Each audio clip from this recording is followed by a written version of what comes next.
Eureka, le regard sur la science en Alsace, Marie Jotil. Bonjour à tous, je suis très heureuse de vous retrouver avec, comme toutes ces dernières, tous les deuxièmes mardis du mois dans cette émission, éthique et Covid. Je retrouve aujourd'hui Anne Dagnon et Guy Freiss sur la question de la protection des personnes âgées. Au fond, si je résume cette problématique, c'est l'autonomie confrontée à la bienveillance.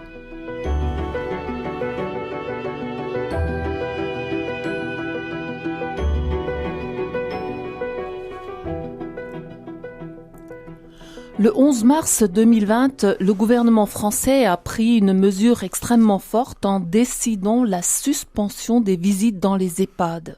Les autres Français seront confinés la semaine suivante et c'est tout un confinement qui est à l'œuvre, mais un confinement qui va toucher de manière tout à fait particulière les personnes âgées, les personnes qui sont en EHPAD, c'est-à-dire ces établissements pour personnes âgées dépendantes qui ne sont justement pas des hôpitaux, mais des établissements qui ne sont pas toujours bien équipés.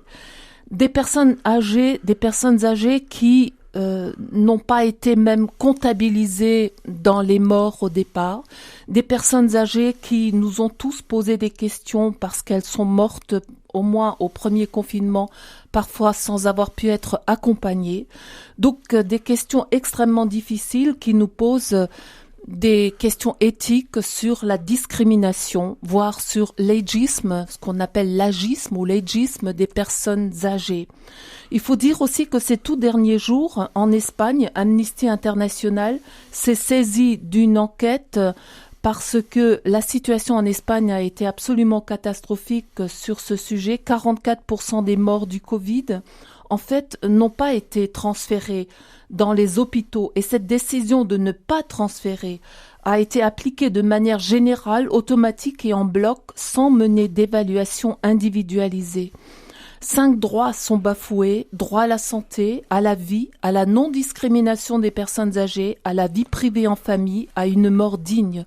Pour toutes ces raisons, Amnesty International demande une enquête indépendante sur le fonctionnement des résidences. C'est donc pas par hasard que nous nous saisissons aujourd'hui de ce sujet.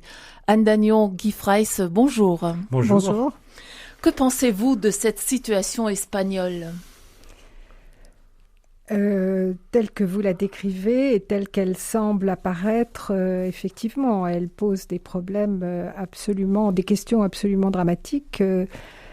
C'est-à-dire, si je résume, ce que je comprends, c'est d'abandon finalement des personnes âgées dans des établissements qui seraient devenus, je mets au conditionnel, parce que s'il y a une enquête, elle permettra de voir effectivement la réalité de tout ça. Mais qui seraient devenus des mouroirs, et uniquement ça. Donc là, on est effectivement dans une situation humaine absolument intolérable. Là, on n'est plus du tout dans le respect de la personne humaine. Alors, bien évidemment, toujours replacer ça dans cette question de la pandémie, des risques, de la propagation du virus. Mais voilà, comment faire face à cette double problématique qui est protéger, empêcher que des personnes âgées très vulnérables puissent être contaminées et en même temps permettre que la condition humaine et la dignité humaine soient respectées dans ces établissements. Cette double problématique, et peut-être que là où il y a une question, c'est que est-ce que ça a été envisagé comme ça et pas seulement du côté il faut protéger absolument, donc tout fermer, donc au prix effectivement d'une situation humainement dramatique. C'est vrai que c'était pas facile, mais est-ce qu'on a vraiment pris toujours les bonnes décisions ou est-ce qu'on a laissé faire, Guy Freiss ? Je crois qu'il faut peut-être aussi voir le contexte de l'Espagne, qui est sûrement le pays d'Europe où il y a le moins de lits d'hospitalisation, le moins de lits de réa et le moins de soignants pour finalement les patients. Donc je pense que s'ils étaient à un tel point que finalement ils ne pouvaient de toute façon pas les prendre en charge. On a vu des images cruelles aussi d'Italie où des gens mouraient dans les sas d'urgence, le temps de trouver un lit. Donc je pense qu'il faut toujours voir un petit peu le contexte, mais ça pose quand même le problème de savoir quel patient, parce que ça a été finalement un discours, tous les pays ont eu peur que leurs ressources médicales ne puissent plus suivre. Et finalement, la première réaction de tout le monde, c'est dire, écoutez, ceux qui ont déjà vécu beaucoup, qui ont profité de la vie, ils pourraient peut-être faire le sacrifice de la leur en premier. Je crois Encore que fallait-il leur demander. Encore fallait-il leur demander. Donc je pense que ça, c'est quelque chose d'important parce que c'est un sujet, je pense, qu'il faut vraiment traiter et remettre sur le tapis parce que on le voit aussi dans nos EHPAD. Il y a des EHPAD où effectivement vous avez un projet de vie qui est fait à l'entrée à l'EHPAD et on sait très bien quels patients ne devront pas être hospitalisés parce que c'est le souhait de la patiente, c'est le souhait en général de la famille. Et je crois que c'est quelque chose qui devrait rentrer dans les mœurs.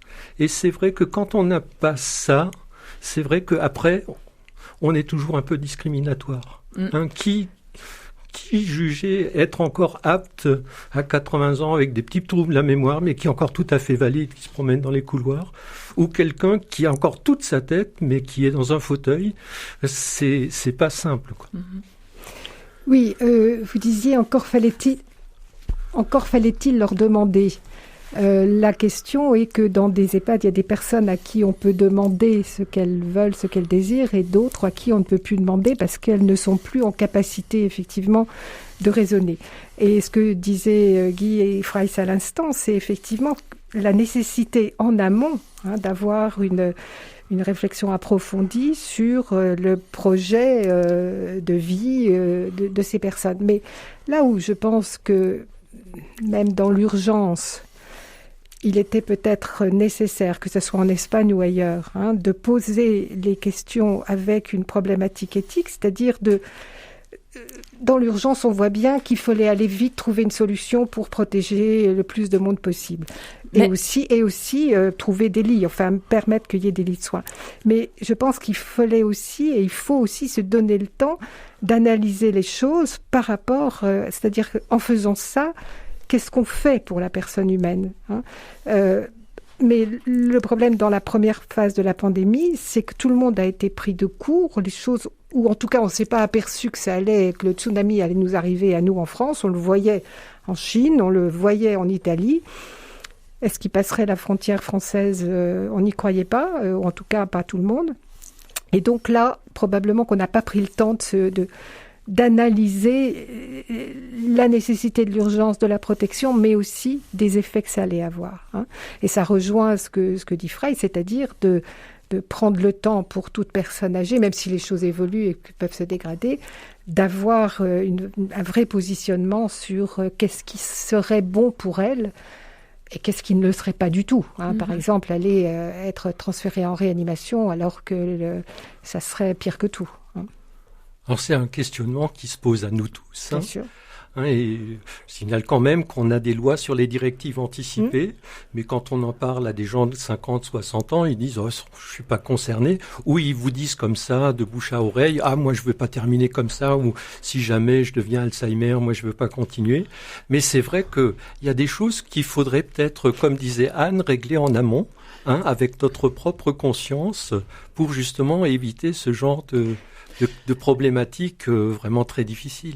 En sachant que les directives anticipées, on peut un jour écrire quelque chose, voilà ce que je voudrais, je ne veux pas terminer comme ça. Et puis en fait, avec le temps, au moment où il y a un handicap qui arrive, ou je sais pas, de dire non, c'est pas du tout ce que je veux. C'est-à-dire qu'il faut bien entendre que c'est possible de revenir dessus. Sauf que là, c'était quand même extrêmement compliqué parce que les directives anticipées n'étaient pas envisageables. Absolument. Si déjà la population générale, ça ne l'était pas envisageable, ici, ça l'était encore beaucoup moins. Alors, je propose que nous fassions une petite pause. Nous en aurons 3 durant cette émission. Ce sont des petites pauses avec Christian-Marc Gendron, qui imite dans le style, on va dire, à la sauce Covid, avec un texte un petit peu nouveau, des chansons bien connues. La première, ce sera Aznavour.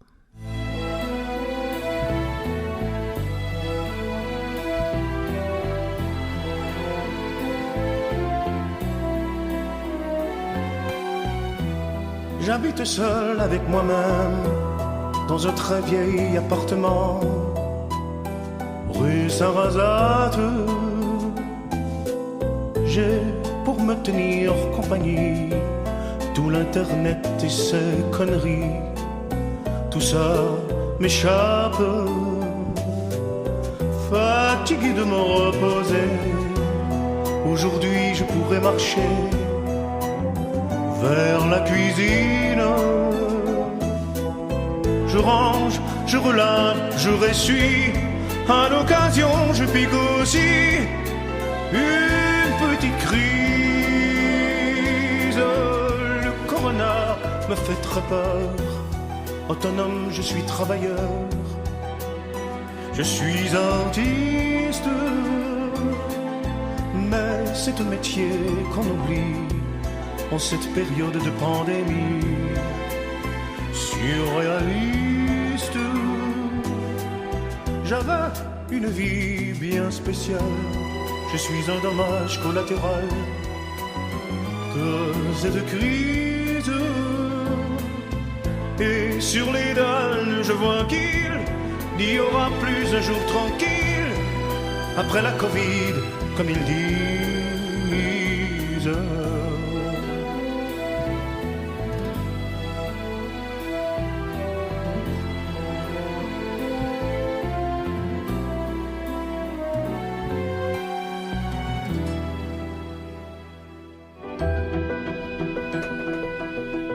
Eureka, RCF Alsace.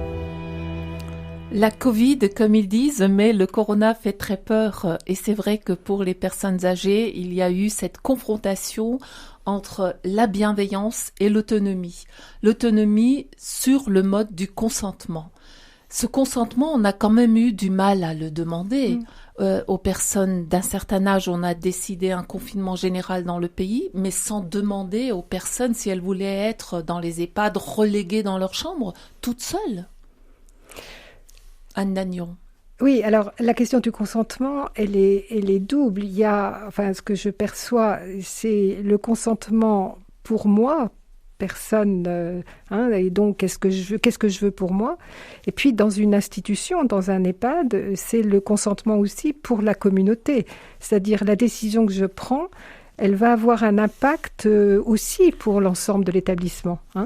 Et donc, c'est aussi compliqué, je trouve, parce que c'est dire, moi, je veux pas me faire tester, je veux pas être confinée dans ma chambre, pas me faire tester, mais si je porte le virus, je risque de le répandre. Donc, c'est une question aussi qui je trouve, dans ce contexte-là, et alors qu'on rencontre aussi dans les établissements avec des infections digestives, enfin d'autres virus ou bactéries. C'est pas que la pandémie. Mais je trouve ce qui est intéressant là, c'est que voilà, on va demander le consentement à cette personne-là, mais qu'est-ce qu'on va en faire par rapport à l'ensemble de l'institution ? C'est quand même extrêmement compliqué parce que pour une gastro-entérite, par exemple, c'est un confinement de 2-3 jours et puis c'est bon. Sûr. Oui. Alors que ici, c'est des personnes dont on savait déjà presque au début, parce que l'autre problème c'était le diagnostic, mais une fois que le diagnostic on a pu le faire, on savait que finalement c'était presque, pas tout à fait, puisqu'il y a des gens qui s'en sont sortis, mais très souvent c'était très grave. Oui. Mais Guy Fraisse, vous qui êtes réanimateur, est-ce qu'on n'aurait pas pu habiller en cosmonaute, comme disent les gens, c'est-à-dire avec masque, surplis, survêtements, chaussures, etc., les familles pour au moins leur permettre d'accompagner les proches Je pense qu'il y avait sûrement moyen de faire autrement. Je pense que l'isolement, on l'a vu puisque les règles ont quand même changé pour le deuxième confinement, mais je pense que l'isolement a été vraiment très préjudiciable pour tout le monde. Et l'absence de visite pour les résidents qui avaient plus du tout leurs repères, qui voyaient plus les autres résidents, qui mangeaient plus avec les autres résidents. Mais il faut dire aussi préjudiciable pour le personnel. La charge de travail a augmenté considérablement. Je pense que c'est des choses qui a priori n'ont pas été bien prises en compte et on voit qu'elles ont été mieux prises en compte pour la deuxième vague. Et je pense que effectivement, si on avait pu parce qu'on voit bien que à la première vague, et c'était vrai aussi un petit peu dans les hôpitaux, mais les moyens de protection pour le personnel n'étaient pas là, n'étaient pas disponibles.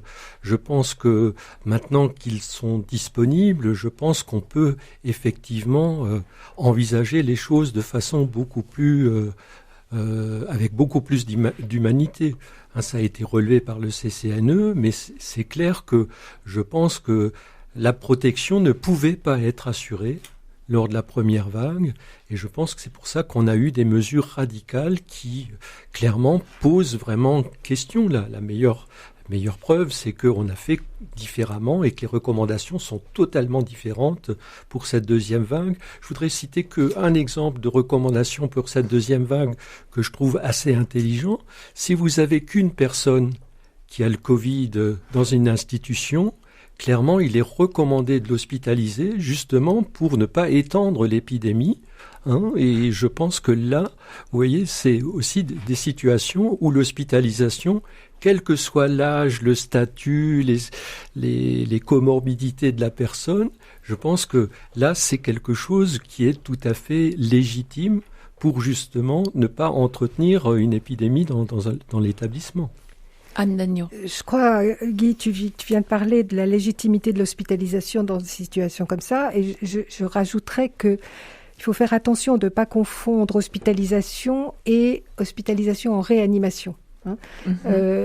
C'est pas le transfert à l'hôpital ne veut pas dire forcément réanimation. Et donc, parce que on a l'impression, on entend ça, que voilà, comme si c'était une seule orientation possible. Il faut dire que c'est allé quand même souvent pour certains patients très vite. Je veux dire, c'est des personnes qui parfois ont été transférées à l'hôpital, elles étaient conscientes, elles arrivent à l'hôpital, on commence à faire un bilan et quelques heures après, elles sont intubées. Et voilà. Elles ont pas toutes. Il y en a peu qui ont été intubées. Mais je dirais l'avantage de l'hospitalisation, c'est au moins quand ça se passait mal, et il y a quand même eu beaucoup de décès de personnes âgées à l'hôpital, au moins on pouvait assurer leur confort jusqu'à la fin. Et je crois que ça, c'est quelque chose de fondamental, parce que les EHPAD n'étaient pas capables, n'étaient pas en mesure de procurer ce confort. Ils ont souvent pas le matériel, et ils n'ont pas les soignants qui peuvent surveiller de tels traitements la nuit. Mais c'est vrai aussi que les hôpitaux devaient faire face à l'arrivée de patients Covid qui ne relevaient peut-être pas de la réanimation, mais en tout cas pour les gros hôpitaux, se transformaient aussi pour pouvoir avoir suffisamment de lits de réanimation. Donc là, il y avait cette double problématique. Mais ce qui me paraît important, c'est de souligner le fait que dans la première phase de l'épidémie, alors que il n'y avait pas de préparation suffisante, c'est la peur probablement qui a été qui a guidé un certain nombre de décisions. Aller vite, protéger, sans prendre le temps, parce que c'était pas possible, peut-être, de peser finalement le pour et le contre de ce qu'on faisait. Et je pense que la peur y a été pour beaucoup. C'est vrai. Alors écoutons Beko, qui, là encore, une chanson vulgarisée de Beko. Il revient nous faire chier. Il savait bien qu'on l'attendait. Il savait que l'on ne pourrait s'approcher l'un de l'autre pour un temps. Il revient nous faire chier. Et tu vois bien qu'il peut muter. L'humanité est confinée. On se demande comment passer le temps. Le temps. Et tous les deux, on se fait la guerre. Et tous les deux, on s'est mis à faire des bébés. Qui est en dessous, qui est au-dessus, on ne sait rien, on ne sait plus, on se retrouve toujours tout nu. Mais après, la terre trouvera enfin la paix.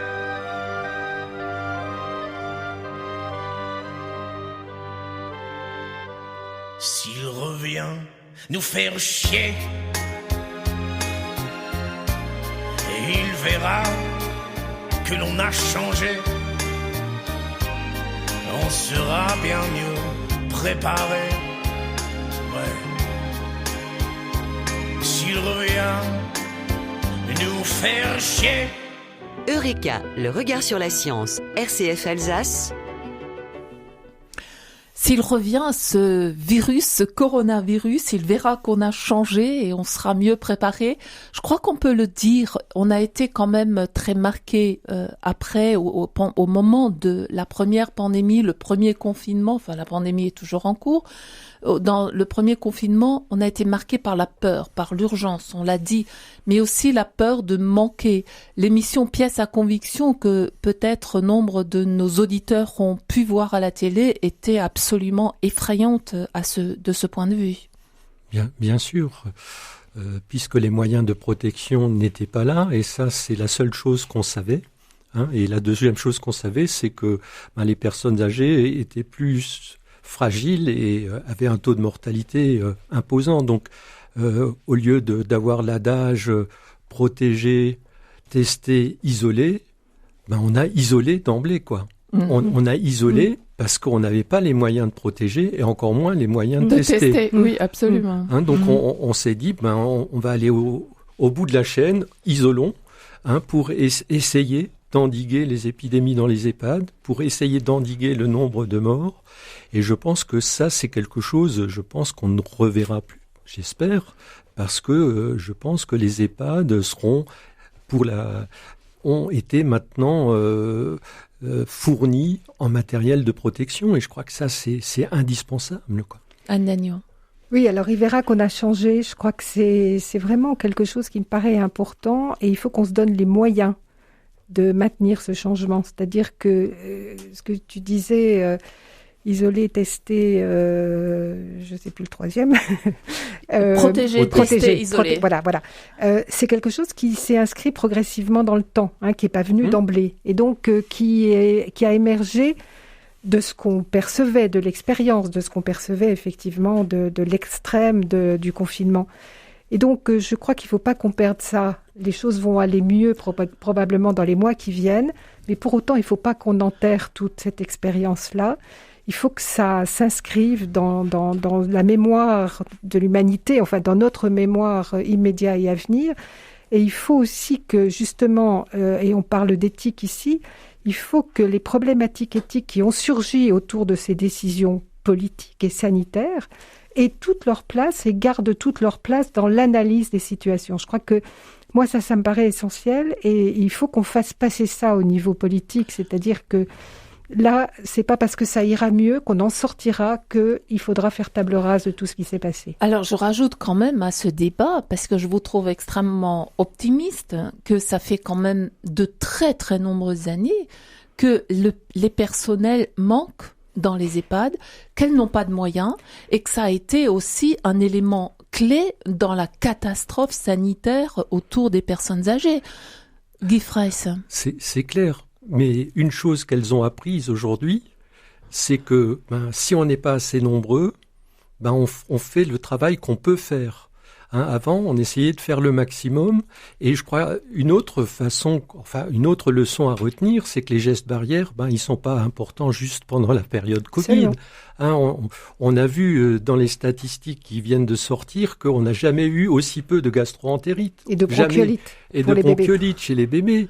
Ce qui montre bien que si on applique donc les politiques, d'accord, mais nous aussi, on peut faire beaucoup de choses en respectant ces gestes barrières et en poursuivant le respect de ces gestes barrières. Je crois que dans les EHPAD, c'est vrai qu'il y a un manque de personnel qui fait que effectivement, on a plus tendance à ne pas respecter les gestes barrières et que ça ne dérangeait pas parce qu'on se disait il faut qu'on fasse ce travail. Je crois que maintenant on a compris que il y a des choses qu'on pourra pas faire parce que la priorité c'est les gestes barrières. surtout dans ces périodes où on sait qu'il y a toujours des petites épidémies de gastro-entérite, de grippe, etc. Je crois que ça, c'est aussi une leçon à retenir. C'est très important, mais je pense quand même aussi que la structure EHPAD est peut-être à interroger. Oui. Parce que quand même, les personnes âgées à domicile, on n'en a pas vraiment de retour pour le moment. On ne sait pas exactement ce qui s'est passé, mais a priori, elles n'ont pas été touchées de la même manière parce qu'elles ont pu se confiner, parce qu'il y a les familles qui les ont protégées, etc.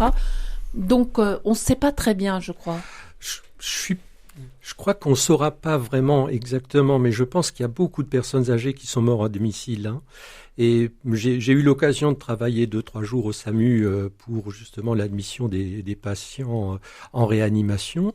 Et j'ai pu constater qu'il y a quand même des personnes âgées qui sont restées à domicile, sachant qu'elles avaient le Covid, parce qu'elles voulaient mourir avec leurs proches, et qu'elles savaient que si elles étaient hospitalisées, elles n'avaient pas de visite.